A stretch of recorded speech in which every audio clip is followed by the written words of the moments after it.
Olá, meus caríssimos alunos. Estamos no terceiro vídeo referente à rescisão contratual por justa causa decorrente de falta grave cometida pelos empregados. Eu gostaria de iniciar esse terceiro vídeo, que basicamente terá como conteúdo as espécies de faltas aptas a ensejarem a rescisão contratual por justa causa, a partir da leitura do artigo 482 da CLT, que me parece extremamente importante. Diz o artigo 482: constituem justa causa para a rescisão do contrato de trabalho pelo empregador: a. ato de improbidade; b.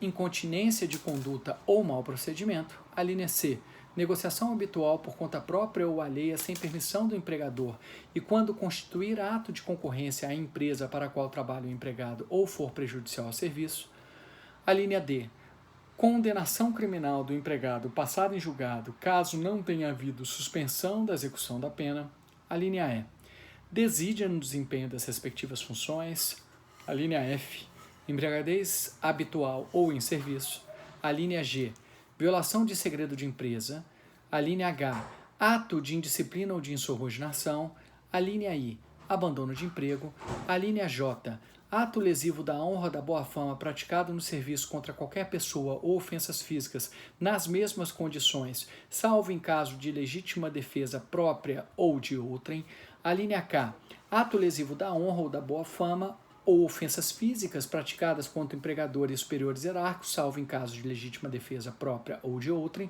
a linha L, prática constante de azar; a linha M, que foi introduzida pela reforma trabalhista, Lei 13.467, perda da habilitação dos requisitos estabelecidos em lei para o exercício da profissão em decorrência de conduta dolosa do empregado.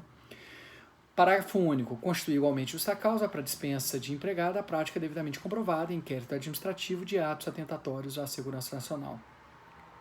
Então, embora o artigo 482 se refira à hipótese de justa causa, nós podemos, na minha avaliação, dar uma interpretação um pouco mais ampla ao entender que o artigo 482 ele acaba sendo as balizas para o exercício do poder disciplinar do empregador, não apenas em casos de rescisão contratual por justa causa, nas hipóteses das faltas mais graves, mas também naquelas situações em que, em virtude de uma falta mais leve ou moderada, o empregador opta por aplicar uma advertência ou uma suspensão. Neste exato momento, nós iremos agora avaliar espécie por espécie para que os senhores possam conhecer cada uma dessas faltas graves citadas no artigo 482. E a ordem que nós iremos estabelecer não é aquela sugerida pelo artigo 482, mas sim aquela que me parece que tem uma importância, digamos, mais prática. Então, pelo menos aí as 5 primeiras espécies são espécies mais comuns de ocorrerem no cotidiano trabalhista. E começaremos com a desídia, que talvez seja uma das faltas graves mais comuns quando o empregador opta por rescindir o contrato de seu empregado por justa causa. E o que é a desídia? A desídia seria o desempenho das atribuições pelo empregado com desleixo, displicência, indolência, negligência, desinteresse, indiferença, incúria. Geralmente é uma falta leve, que se torna intensa pela sua repetição. Daí a necessidade, via de regra, de gradação da pena. Quer dizer, a primeira vez que o empregado comete um comportamento desidioso, por ser uma falta mais leve, não é possível, via de regra, dispensá-la por justa causa. Caso o empregador opte por exercer o seu poder disciplinar, talvez ele tenha que optar por apenas dar uma advertência, na repetição dar outra e outra e outra, até, de repente, passar por uma suspensão, caso a conduta desidiosa continue a existir, e finalmente, após uma gradação do poder disciplinar, ele passar por uma dispensa por justa causa. Quais são as hipóteses mais comuns de desídia no contexto laboral? Hipóteses como, por exemplo, chegar atrasado ao serviço ou faltar injustificadamente o serviço. Então, quando o empregador não tem motivos para faltar, né, não está de licença médica, por exemplo, e ele o faz, o empregador pode, né, pode aplicar uma advertência, via de regra, ao empregado, apontando que aquela conduta desidiosa não será permitida. É claro que com a repetição e com a percepção de que o empregado ele não está corrigindo o seu comportamento, pode ser que a partir da gradação das penas se chegue, né, a uma dispensa por justa causa. Aqui, né, o valor atingido é o dever de diligência que o empregado deve ter em relação às atividades laborais, em relação ao compromisso que ele assumiu perante o seu empregador. Então, se verificar que ele é um empregado desleixado, um empregado que não está nem aí, que não se importa, né, que faz as coisas de qualquer forma, sem zelo, sem atenção, né, ele falta, ele chega atrasado ao serviço, ele não se preocupa em exercer a atividade de maneira correta, esse comportamento desidioso pode sim descambar em uma rescisão por justa causa após, né, via de regra, uma gradação de pena. Excepcionalmente, pode-se até admitir, né, a rescisão por justa causa por desídia única, mas tem que ser algo muito excepcional, tem que ser algo que efetivamente impacte significativamente o contrato de emprego. E aí eu me recordo de uma decisão que eu li uma vez, era um superintendente de um banco que ele alegava que tinha assinado a realização de serviços, tinha confirmado que serviços tinham sido prestados ao banco no valor de R$1 milhão. Isso já faz muito tempo, então era um valor realmente muito significativo. A decisão, num primeiro momento, entendeu que era um ato de improbidade, que é um ato de desonestidade, mas ainda que efetivamente tinha sido algo não intencional para causar um prejuízo material ao empregador, haveria ali um comportamento desidioso, porque jamais um gestor pode confirmar que um serviço foi prestado sem que ele o tenha sido num valor tão significativo, né? E aí a gente está falando, se fosse atualizar, em alguns milhões de reais. A segunda espécie, que também é algo bastante comum, já é uma modalidade de falta grave, que é o ato de improbidade. O que é o ato de improbidade? É o ato de desonestidade que normalmente atenta contra o patrimônio do seu empregador ou de terceiro com o objetivo de conseguir vantagem para si ou para outrem. Improba é uma pessoa não honrada. E é uma falta bastante grave, porque, via de regra, né, importa em uma conduta desonesta que impacta significativamente o patrimônio do seu próprio empregador. É possível que impacte o patrimônio de terceiros, mas, via de regra, o ato de improbidade ocorre quando o empregado, por exemplo, furta o seu empregador. Né? Se ele furtar um terceiro, um cliente do seu empregador, por exemplo, também, né, se configura o ato de improbidade, mas normalmente ocorre quando o empregado ele furta o seu empregador. Então eu já tive a oportunidade de ter contato com vários casos, né, infelizmente como esse. Teve uma situação, por exemplo, que um bancário, ele era caixa de um banco aqui do Distrito Federal, ele simplesmente furtou R$5 mil do caixa. Obviamente, quando a questão é judicializada, eles não reconhecem que houve o furto. Ele alegava que, de fato, o valor tinha sumido do seu caixa, mas que ele não era responsável, que provavelmente ele tinha passado para um cliente do banco sem perceber as notas. Mas é algo muito improvável de ter ocorrido, porque R$ 5.000 não se tem uma nota de R$ 5.000. Na verdade, eram várias notas que somavam R$ 5.000. E toda a conduta foi filmada, havia uma filmagem e ele estava numa atitude muito suspeita. Em um determinado momento, ele pega um objeto que, embora a nitidez da filmagem não era tão grande, se percebia que era algo compatível com um maço de notas, né, de cédulas. Teve uma outra situação que um empregado que trabalhava no almoxarifado de um hospital furtou frascos de Botox, né, que tem um valor comercial bastante significativo. Ele também reconhecia que tinha sido a movimentação daqueles frascos tinha sido por meio de sua senha do seu computador, e era uma senha que ele reconhecia que era pessoal e intransferível, mas ele não tinha explicação de como aqueles frascos tinham desaparecido, né? E tudo levava a crer que ele realmente tinha furtado aqueles valores. Também tive a oportunidade de ter acesso a uma situação em que um empregado de uma concessionária furtou chaves, né? Aquela chave chipada de carros de clientes que esperavam pelo serviço de manutenção dos seus automóveis. Aparece também filmado ele pegando as chaves, ele nega, diz que só estava vendo, enfim.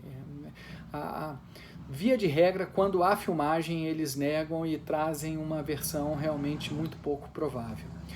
Numa outra situação, um empregado de uma dessas empresas que trabalham no Ceasa, de distribuição de alimentos, ele era responsável por vigiar o estacionamento à noite, né, dos caminhões dessa empresa, mas ele foi flagrado furtando combustível, né, óleo diesel de caminhões, e também negou, né.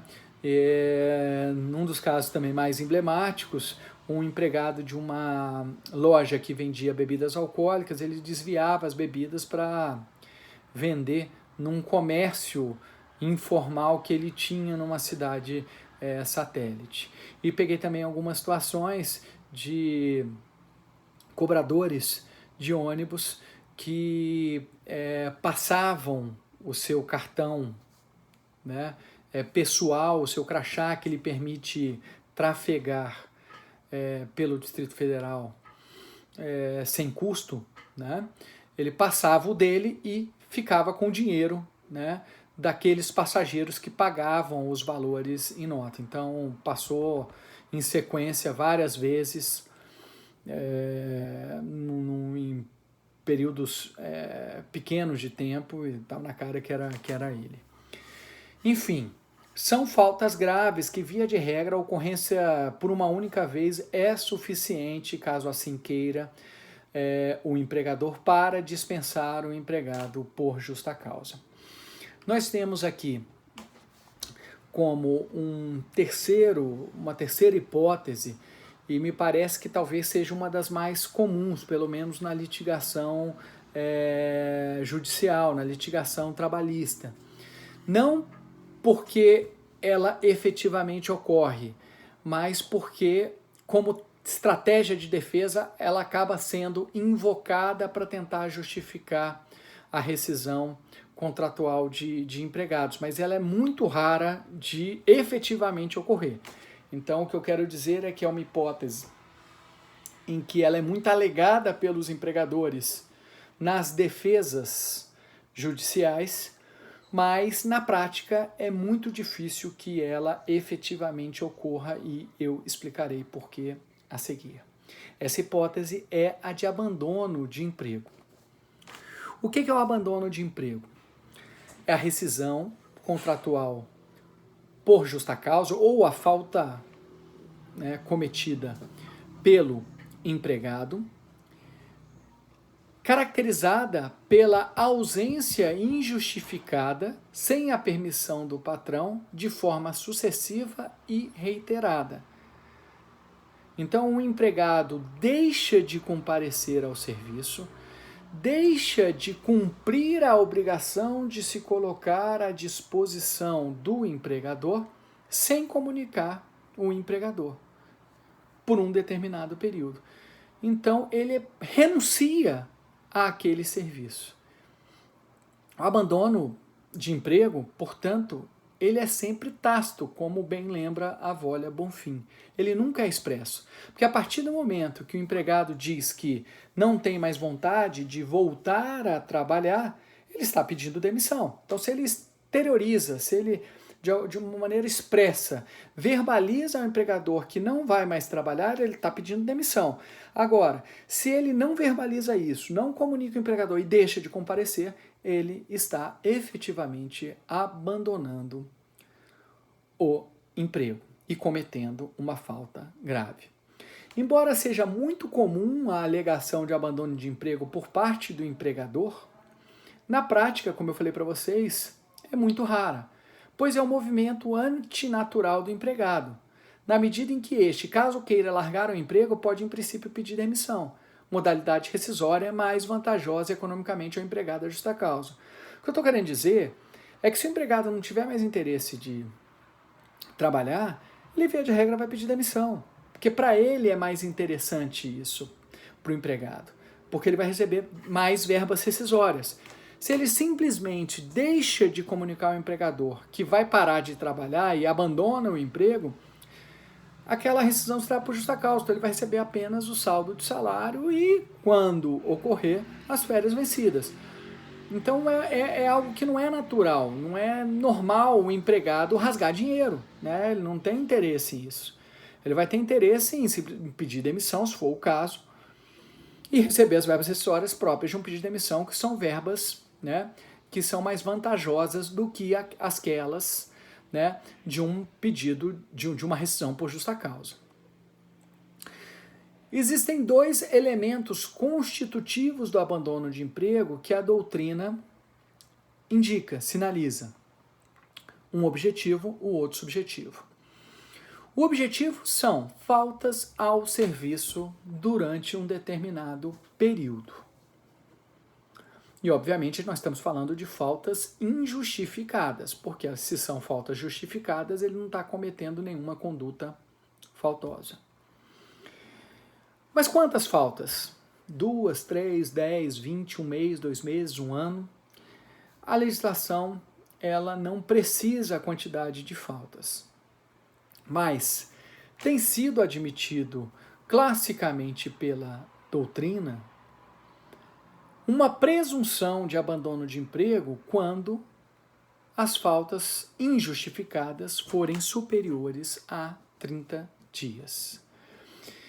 Como bem lembra José Augusto Rodrigues Pinto, este prazo de 30 dias é meramente indicativo da intenção de abandonar. Quanto mais longa a ausência, diz o doutrinador baiano, sem comunicação ao empregador, mais forte a presunção do ânimo de abandonar. Presunção, todavia, extremamente relativa, sujeita ao confronto com a prova contrária de inexistência da intenção de abandonar.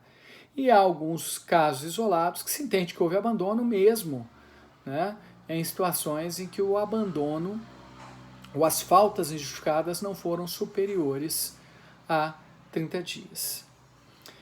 E o elemento subjetivo é a intenção do empregado de não retornar ao serviço, ou seja, de renunciar ao trabalho sem comunicar ao empregador. Então, embora alguns autores entendam que esse elemento subjetivo não é necessário, a maioria da doutrina tem entendido que sim, deve-se ficar claro que houve efetivamente uma intenção de abandonar. Então, por exemplo, que é uma hipótese bastante comum, o empregador está cometendo uma série de faltas, né, contratuais, não está pagando salário ao empregado, né, não está pagando horas extras, aí o empregado decide rescindir indiretamente o contrato de emprego, em virtude da falta cometida pelo empregador, ou das faltas cometidas pelo empregador. E ele deixa de comparecer. Dá 10 dias ele ajuiza a ação pedindo a rescisão indireta. Vejam que nesse caso fica claro que não houve a intenção de abandonar o emprego, mas sim uma intenção de que aquele contrato fosse rescindido por culpa do empregador que não estava cumprindo as obrigações contratuais. Tá? Então aqui ficaria afastado o abandono de emprego, porque mesmo ele não comparecendo aos serviços 10 dias, o empregado não está comparecendo, não é porque ele quer abandonar o serviço, largar o empregador, renunciar àquele emprego. Na verdade, ele está querendo rescindir sim o contrato de trabalho, mas por culpa do empregador, por faltas graves cometidas pelo seu próprio empregador. A prova do abandono, neste caso, é extremamente importante para que essa justa causa seja caracterizada. Então, o empregador deve envidar esforços para saber o motivo de não comparecimento do empregado, valendo-se de telegramas com aviso de recebimento, telefonemas, e-mails, mensagens por aplicativo, WhatsApp, por exemplo, para convocar o empregado a retornar para o emprego. Tá? Então, numa hipótese em que o empregado deixa de comparecer ao serviço, caso o empregador queira rescindir o contrato de trabalho por justa causa na modalidade de abandono de emprego, é importante que o empregador ele procure o empregado, procure convocá-lo. Né? Por exemplo, mandando um WhatsApp, olha, você não está comparecendo e caso você continue não comparecer, eu vou ter que rescindir o contrato de trabalho por justa causa. E faz esse tipo de prova, porque não podemos nos esquecer que o ônus de provar a justa causa é do empregador. No passado, quando a gente não tinha modalidades de comunicação assim mais sofisticadas e mais tecnológicas, mais fáceis, era muito comum se colocar em jornais impressos, né, de grande circulação, a convocação daquele empregado para retornar ao emprego. Mas a validade desses editais publicados em jornais é bastante relativa, porque o empregado ele não vai ter acesso a isso, ele não vai ver isso. Tá? Então, me parece mais razoável buscar convocar o empregado para retornar ao emprego por meio de telegramas, né, ou WhatsApp. O WhatsApp hoje em dia me parece que resolve bem, né, porque ali fica registrado o envio da mensagem para o telefone pessoal do empregado. Na hipótese de abandono de emprego, o bem atingido é o dever de diligência, a confiança, a lealdade, a colaboração que ficam plenamente impactados quando o empregado simplesmente desaparece. Tá? Existem situações muito difíceis de serem provadas, né, de abandono, realmente é uma modalidade rara e de difícil prova. Por quê? Porque, via de regra, o abandono de emprego ele tem algo em comum a qualquer rescisão contratual, que é o fato do empregado não estar trabalhando. O empregado simplesmente deixar de trabalhar. Isso ocorre numa dispensa sem justa causa por iniciativa do empregador, isso ocorre no pedido de demissão, né? Então, é muito difícil você conseguir provar que houve uma intenção do empregado em abandonar. Né? Quer dizer, você efetivamente precisa de prova documental, dizendo, olha, ele deixou de comparecer e eu mandei uma solicitação para ele retornar. Avisei que se ele não retornasse, ele seria dispensado por justa causa. Então aí fica presumido que houve o abandono. Mas fora isso fica muito complicado você provar, porque nós precisaríamos entrar na cabeça do próprio empregado para entender efetivamente que a intenção dele foi renunciar ao emprego. E jamais ele confessaria isso em audiência. Né? É muito pouco provável que ele, não, realmente, eu não tinha mais intenção de trabalhar, deixei de comparecer ao serviço e não comuniquei ao meu empregador. Tá? Se a gente for olhar sob perspectiva do que ocorre na litigação trabalhista, via de regra, os abandonos de emprego eles são invocados quando o empregado ajuiza uma ação pedindo a rescisão indireta. Então, o empregado deixa de comparecer ao serviço porque ajuizou a ação pedindo a rescisão indireta do contrato de trabalho em virtude de uma falta grave cometida pelo empregador. E aí tem um lapsozinho temporal, e o empregador, quando recebe a citação judicial de que o empregado ajuizou uma ação pedindo a rescisão indireta, ele vem com essa linha de defesa.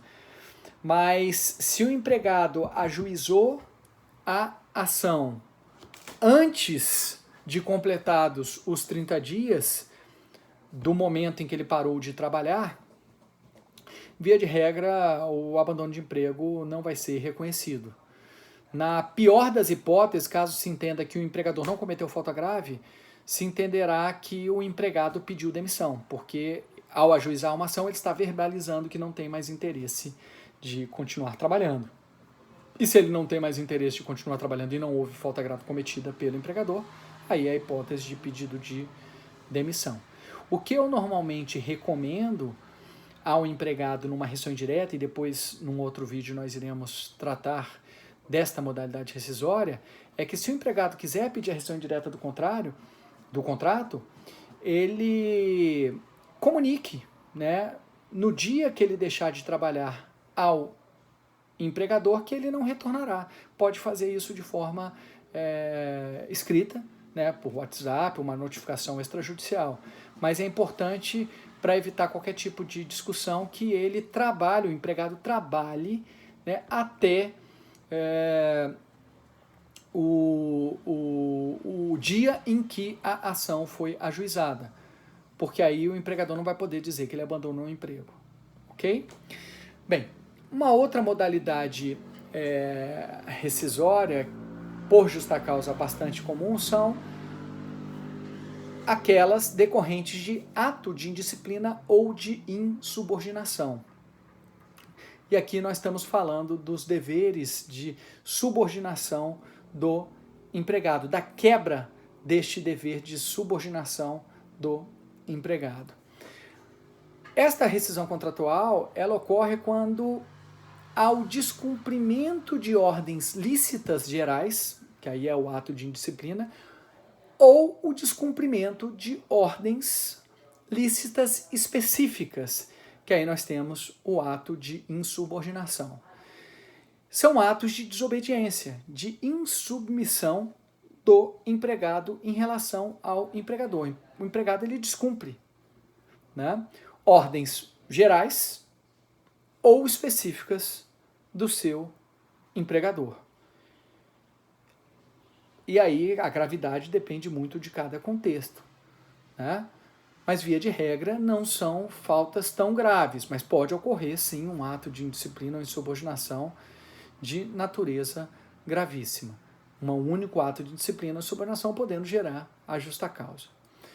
Bem, vamos falar da indisciplina primeiro para depois comentarmos sobre a insubordinação. Então, como nós vimos, o ato de disciplina caracterizado como falta ocorre quando o empregado descumpre ordens gerais destinadas a todos os empregados da empresa ou de um setor específico. Caso típico: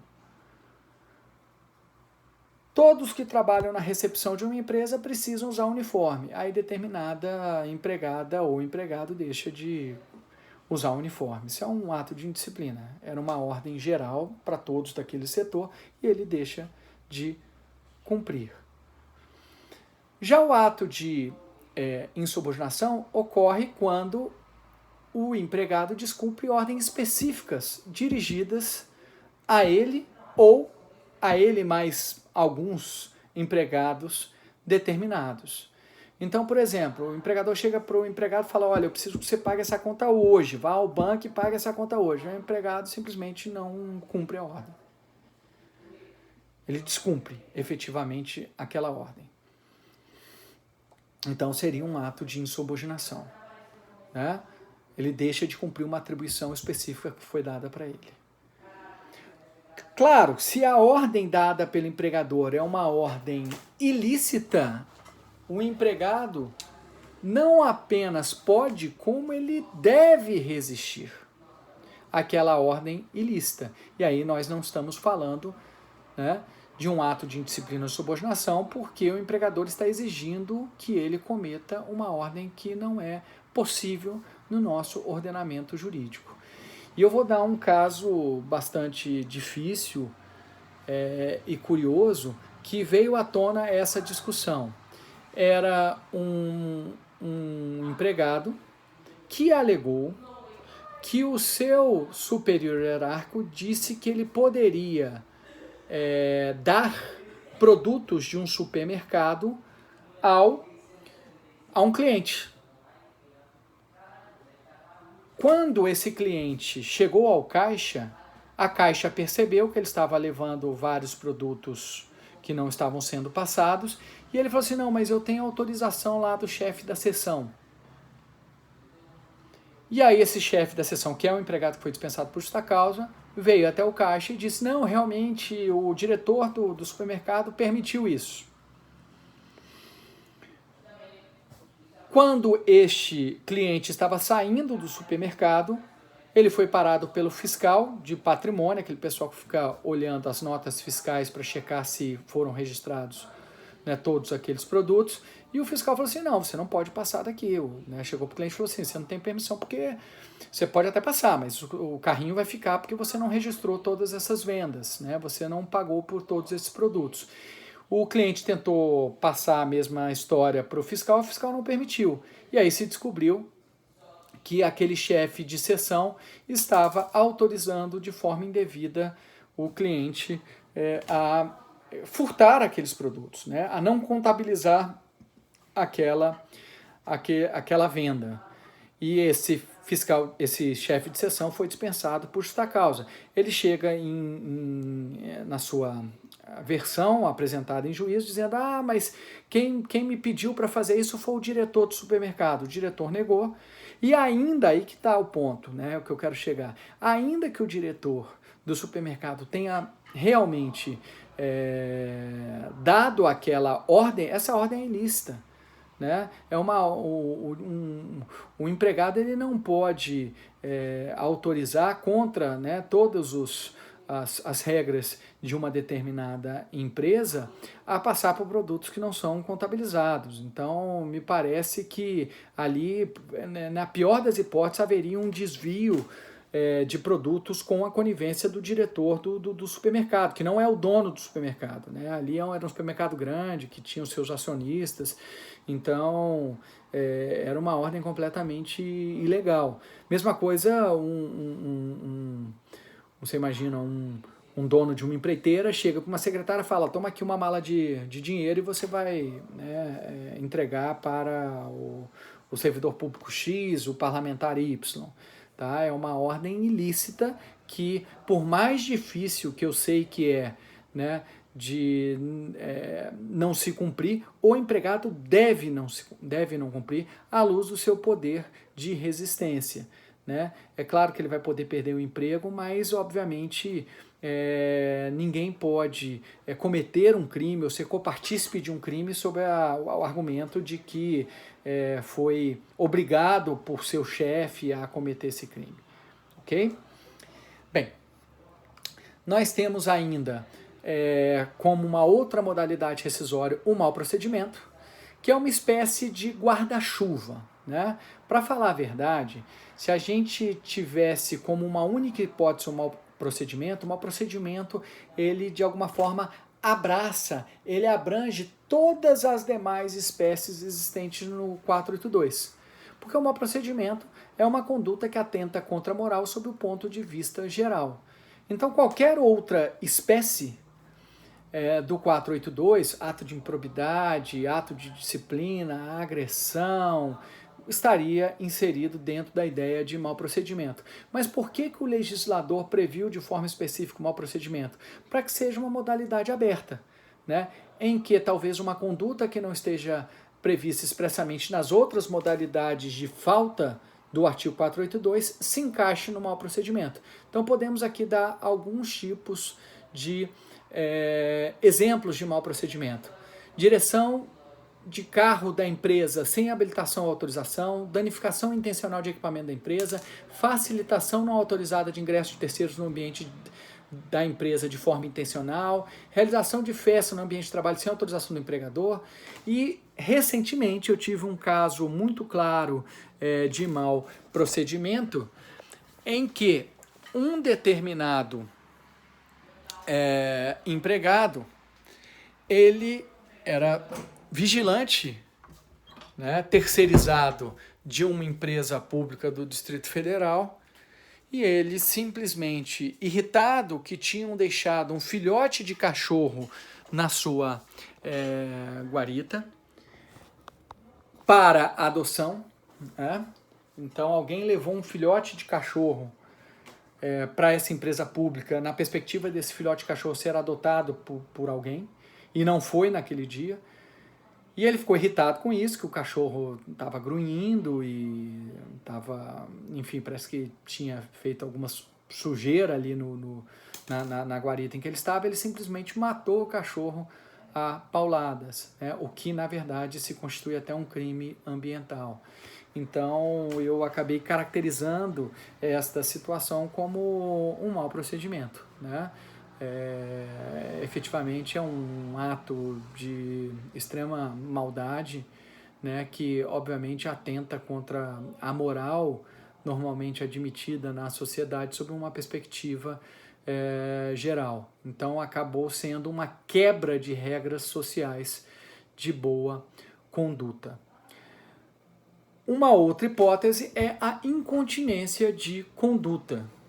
O que seria incontinência de conduta? Uma conduta desregrada, imoderada, descomedida sob o ponto de vista sexual que atenta à moral.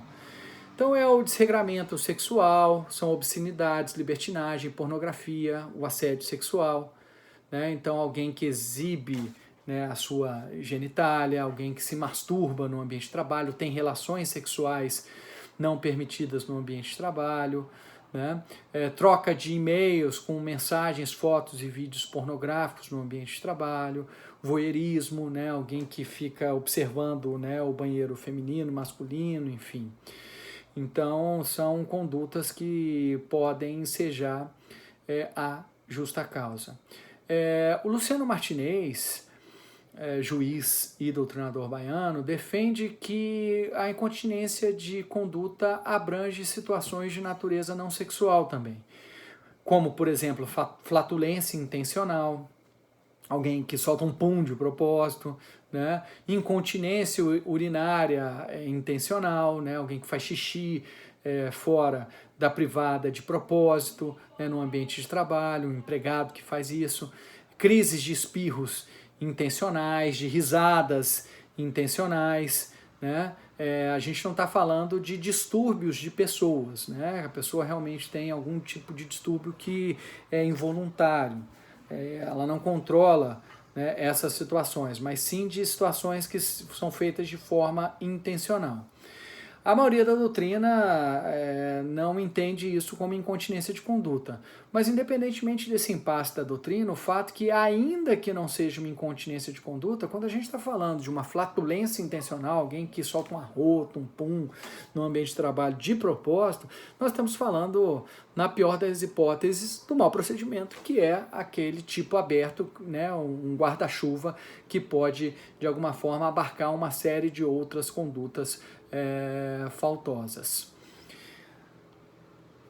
Como uma outra modalidade de justa causa, e aqui eu aglutinei as alíneas J e K do artigo 482, nós temos ofensas físicas e morais a colegas de trabalho, independentemente da hierarquia, né, se é um superior, se é um inferior, se é de mesmo nível, ao empregador ou os sócios, né, daquela empresa e a terceiros, salvo em caso de legítima defesa própria ou de outra. Então são agressões físicas, né, injúrias, calúnias, difamações, e que infelizmente ocorrem no contexto laboral. Então já peguei casos de um sushi man que se chateou com o apelido que foi dado pelo rapaz que preparava saladas, e aí quase que rolou uma briga de faca entre eles, você vê o perigo que é, né?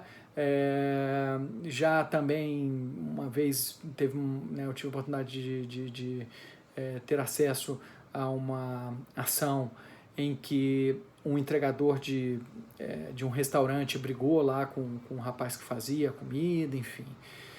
São várias as situações, mas normalmente são agressões morais, né, xingamentos, obviamente algo bastante forte, que foge do normal, de uma discussão normal, ou agressões físicas, socos, tapas, cotoveladas, chutes, safanões, empurrões, entre outras coisas.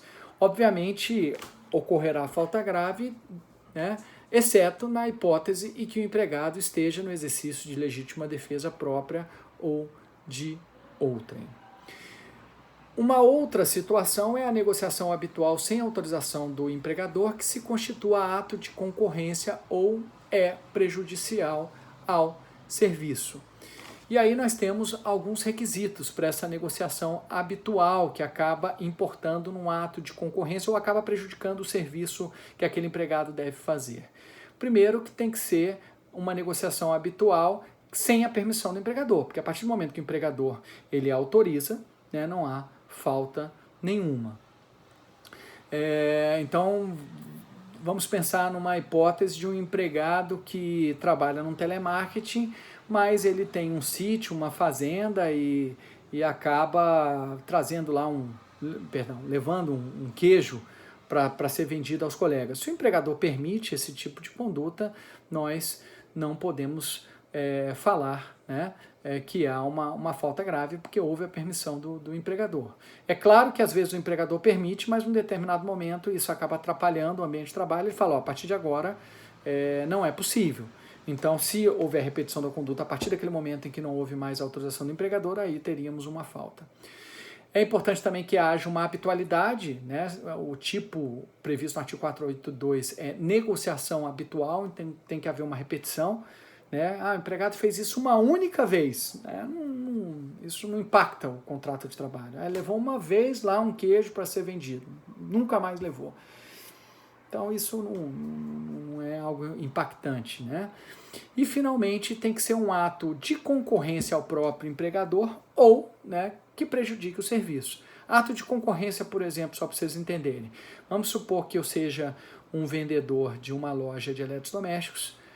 E aí eu chego para o cliente que está querendo comprar um produto do meu empregador e falo o seguinte, olha, mas eu consigo vender para o senhor por fora aqui mais barato. Eu estou praticando um ato de concorrência, desleal inclusive.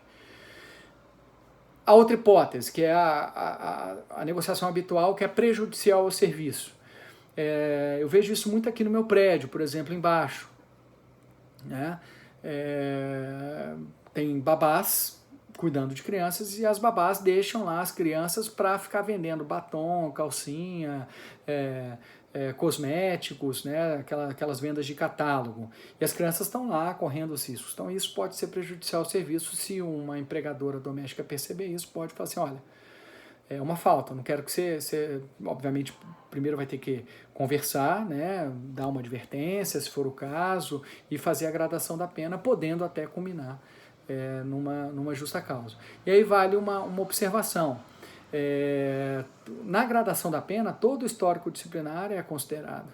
Então, às vezes, ela tomou uma advertência por chegar atrasado, depois tomou uma advertência porque não usou uniforme, depois tomou outra advertência porque faltou o serviço justificadamente.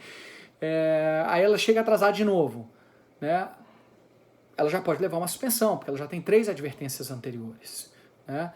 Não precisam ser 3 advertências pelo mesmo motivo, podem ser advertências ou sanções disciplinares por motivos diferentes.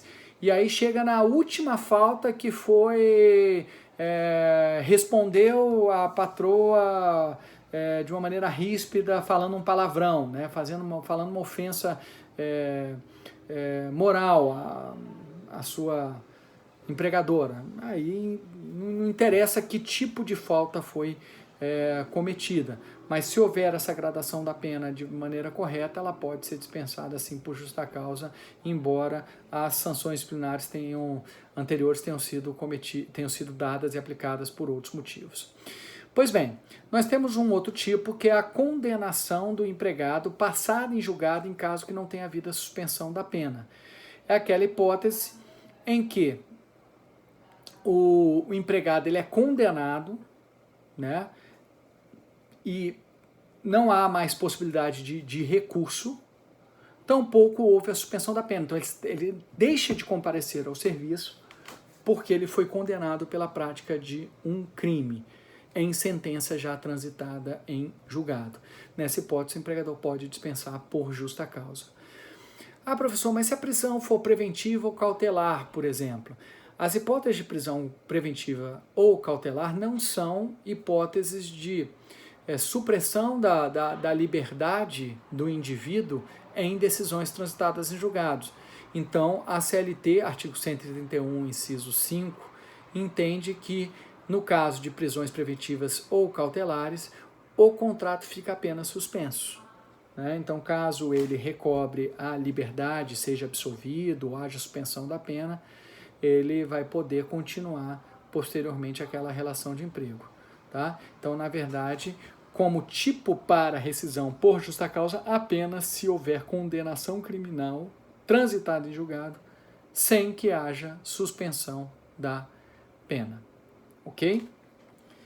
Vamos lá. Mais um tipo. Embriaguez habitual ou em serviço. É importante aqui, primeiro, pensarmos que é um tipo que tem uma certa elasticidade, porque em 43, pelo menos aqui na realidade brasileira, nós tínhamos um problema relacionado ao alcoolismo e não muito referente às drogas, né? Mas, obviamente, quando há algum tipo de vício por outro tipo de droga que não seja a bebida alcoólica, estaria aí, de alguma maneira, inserida neste tipo, né, por analogia. A embriaguez em serviço ocorre quando o empregado está embriagado durante a jornada de trabalho e no local de trabalho. Não é, na minha avaliação, o simples fato de ele ter bebido, né, alguma substância alcoólica. Ele precisa estar embriagado, é diferente. Né? Então ele precisa, de alguma forma, ter bebido o suficiente para que houvesse um impacto, né, até nas suas funções motoras. Está falando enrolado, enfim, não está raciocinando de maneira adequada, está andando de forma trôpega e assim por diante. Então não basta que haja a ingestão. Ele, durante o intervalo de trabalho, ele toma uma taça de vinho. Se em princípio ele não ficou embriagado, não há falta nenhuma na minha avaliação. Agora, se ele bebeu o suficiente para ficar bêbado em serviço, isso seria uma falta. Quanto à gravidade dessa falta, depende muito do contexto, né? E da quantidade de bebida e também do que ele fez a partir desse estado de embriaguez. Porque às vezes ele ficou bêbado, né, durante o serviço, bebeu em serviço, ficou embriagado, mas não causou nenhum tipo de impacto. Então seria aí, obviamente, isso tudo na minha avaliação, uma falta mais leve. Mas há casos em que o empregado bebe em serviço, fica embriagado e causa uma série de problemas ao empregador ou a terceiros, né, a clientes do empregador. Uma outra situação é referente à embriaguez habitual, que em princípio ocorre fora do local de trabalho, mas prejudica o ambiente de trabalho e as atividades laborais, em virtude de efeitos conexos prejudiciais ao serviço. Então é habitual a embriaguez que se manifesta todas as semanas ou em mais de um dia por semana, sendo que sua própria natureza exige a reiteração de faltas, sendo que sua melhor configuração dependerá, na maioria dos casos, de punições anteriores a agravar a conduta do faltoso. Tá? Então, é claro que a gente não está falando de uma embriaguez fortuita, né? O empregado, na sua vida privada e particular, ficou bêbado fortuitamente, não causou nenhum tipo de impacto isso. Mas é aquela embriaguez habitual que, de alguma forma, está impactando o serviço, porque o empregado fica mais cansado, né? O empregado, às vezes, né, fica com ressaca e não trabalha direito. Então é essa a hipótese e tem que haver uma habitualidade. Mas é importante a gente também diferenciar a embriaguez habitual do alcoolismo, daquela pessoa que é viciada em álcool, que não consegue mais resistir à bebida.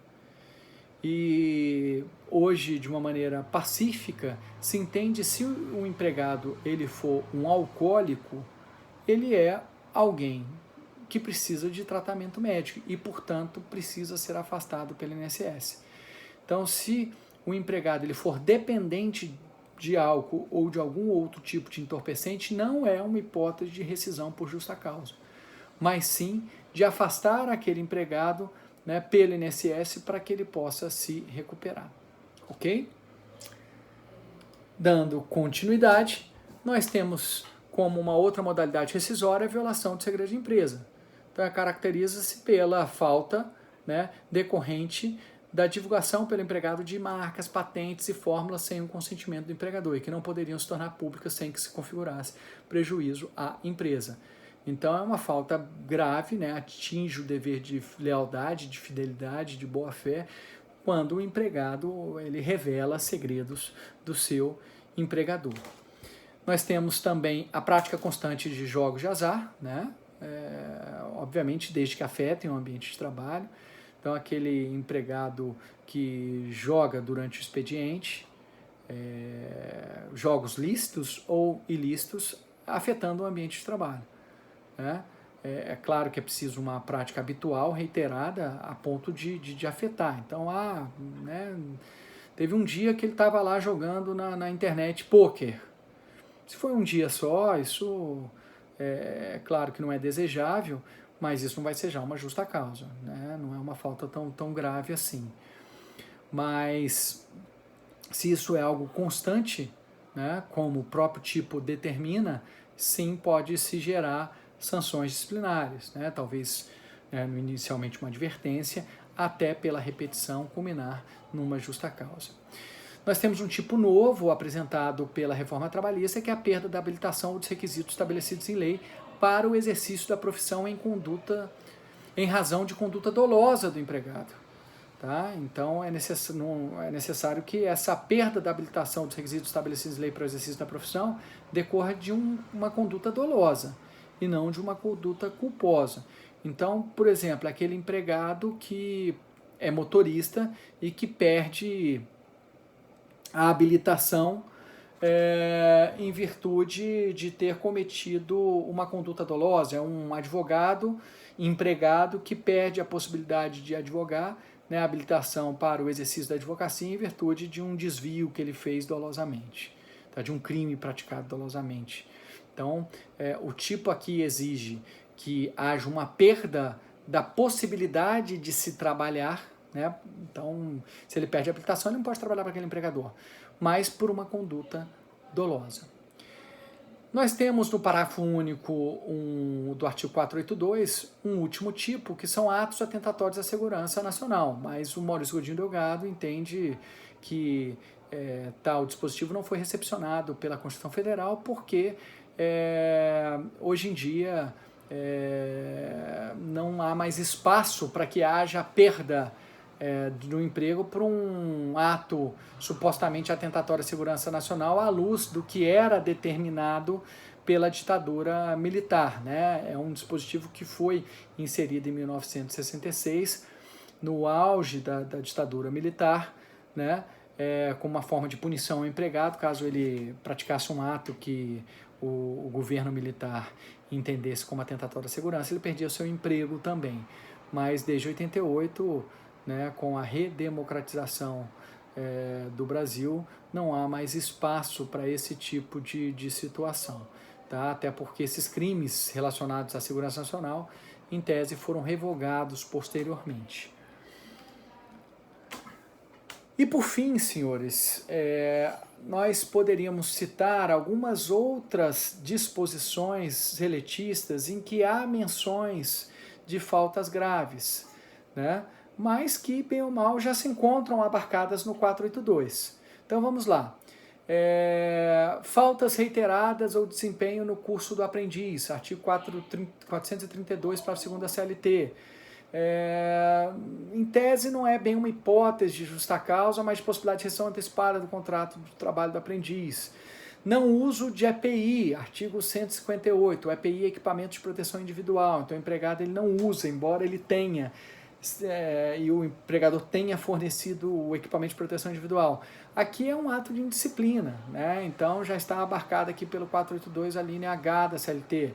Recusar-se o ferroviário em caso de urgência a prestar horas extras, né? Aqui também nós teríamos uma hipótese semelhante a atos de insubordinação, previsto no artigo 482, quer dizer, há uma ordem direta para ele prestar horas extras numa situação de emergência, ele se recusa, né? Atos graves praticados em greve abusiva, Lei 7.783 de 89. Aqui nós temos mau procedimento, que poderia ser citado para abarcar essa situação. A Lei 150 de 2015, que é a Lei do Doméstico, fala em maus tratos de idoso, de enfermo, de pessoa com deficiência ou de criança sob cuidado direto ou indireto do empregado doméstico. Nós teríamos também aqui esta mesma situação abarcada por um mau procedimento, né? Que é aquela hipótese geral, aberta, esse tipo aberto que abrange várias condutas faltosas, tá? E, finalmente, o artigo 508 fala que bancário que reiteradamente não paga suas dívidas, né, pode ser dispensado supostamente por justa causa, mas essa hipótese foi revogada pela Lei 12.347 de 2010, porque não faz nenhum sentido você dispensar um bancário só porque ele tem dívidas, né? Quer dizer, uma coisa não se comunica com a outra. O fato de ele ter dívidas não significa dizer que ele seja honesto, desonesto, não tem nada a ver uma coisa com a outra, tá bom? Senhores, encerramos, né, os vídeos referentes à justa causa. Espero que tenham gostado e no nosso próximo encontro trataremos sobre a rescisão indireta, que é a justa causa por iniciativa do empregado em virtude de uma falta grave cometida pelo empregador. Até breve.